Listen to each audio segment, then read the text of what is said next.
Bonjour à tous et bienvenue. Nous démarrons ce matin avec le journal à caractère satirique, le Popoli, qui parle de diaspora et nous fait savoir que la santé du Kunkuma est en ligne de mire. C'est l'information qui fait la grande une. En petite une ce matin, équipementier des Lions indomptables du Cameroun, c'est Rémi Gonon qui griffe Samuel Eto'o. Ces informations sont à retrouver ce matin dans l'édition du 26 septembre 2024. Pour le bi-hebdomadaire Le Financier d'Afrique, il est question de parler de culture boursière. Ce sont les établissements de microfinance qui sont à l'école du marché financier. Leurs dirigeants et ceux des mutuelles, des personnels et coopératives sont édifiés sur les opportunités qu'offre le marché financier au cours de la 4e édition des Jeudis de la Finance organisée ce jour à Douala par Cori Asset Management. Politique monétaire a retrouvé également les inquiétudes de la BEAC sur la baisse des réserves de change en CEMAC nous sont présentés.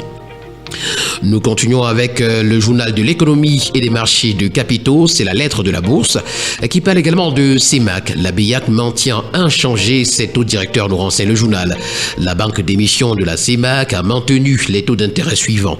Appel d'offres à 1,00%, facilité de prêt marginal à 6,75% et le taux de la facilité de dépôt à 0,00%. Cette décision, de l'avis des experts, relève de la prudence de l'institution bancaire face aux incertitudes économiques. Nous continuons ce matin avec la sortie de Bello Bouba Maïgari, c'est le ministre d'État, ministre du Tourisme des Loisirs, d'après lequel c'est près de 200 sites touristiques naturels qui ont déjà été reconnus au Cameroun. Identifiés par le gouvernement comme un puissant levier de croissance et d'intégration, le tourisme au Cameroun reste miné par l'insécurité et l'insuffisance des infrastructures routières et hôtelières. C'est une information ce matin à retrouver des pages 3 à 7. Ce matin, le tri-hebdomadaire L'œil du Sahel de Guy Gatama nous amène dans la ville de Yaoundé et nous présente un reportage dans l'univers de l'abattoir d'Etoudi. Pour le bi-hebdomadaire L'Équation, on parle d'exploitation illégale et abusive des espaces miniers à Rabattori. La passivité des autorités entraîne des catastrophes, nous renseigne donc le journal.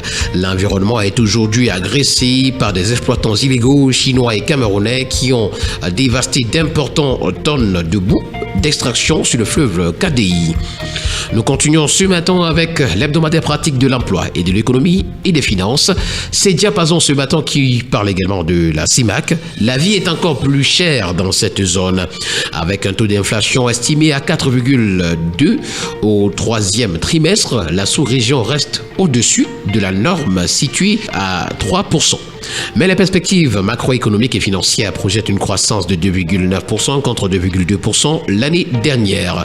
Ces annonces ont été faites le 23 septembre 2024 par le président du comité politique monétaire et gouverneur de la BEAC, Ivan Sana Bangui. On continue ce matin avec le quotidien Econews qui présente de une à sa page de présentation. Partenariat Milmeza Castide, quelle retombée concrète pour les artisans?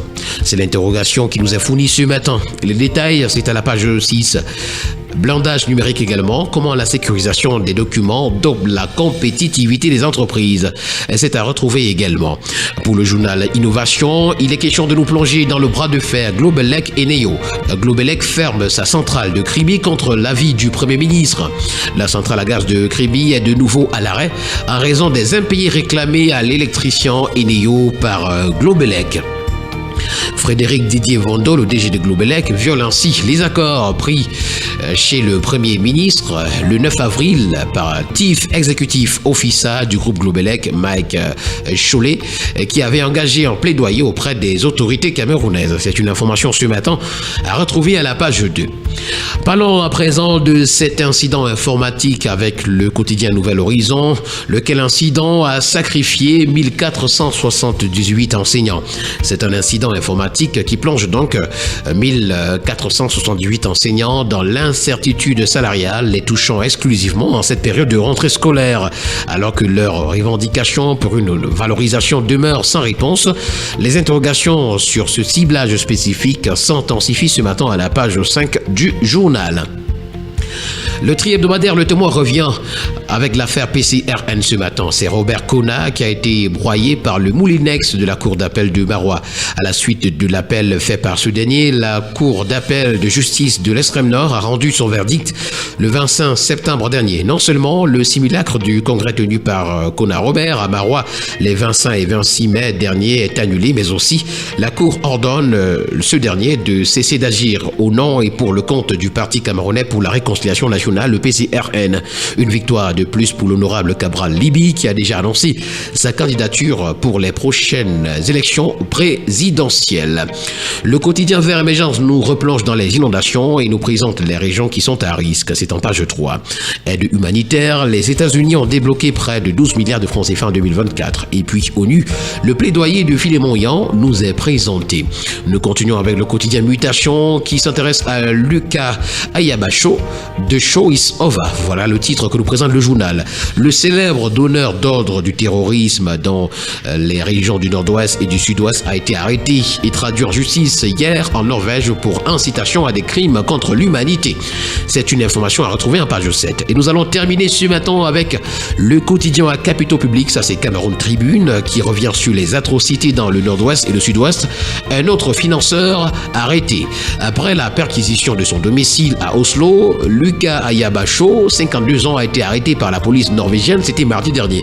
Il fait l'objet d'une enquête pour instigation et financement d'actes de barbarie commis dans ces deux régions par des bandes armées séparatistes. C'est une information ce matin à retrouver à la page 5. Mesdames et messieurs, voilà qui met en terme à cette sortie de la revue de la presse camerounaise. Merci d'avoir été des nôtres ce matin. Au plaisir de vous retrouver très prochainement pour une nouvelle édition. D'ici là, portez-vous bien. Bonne journée à tous.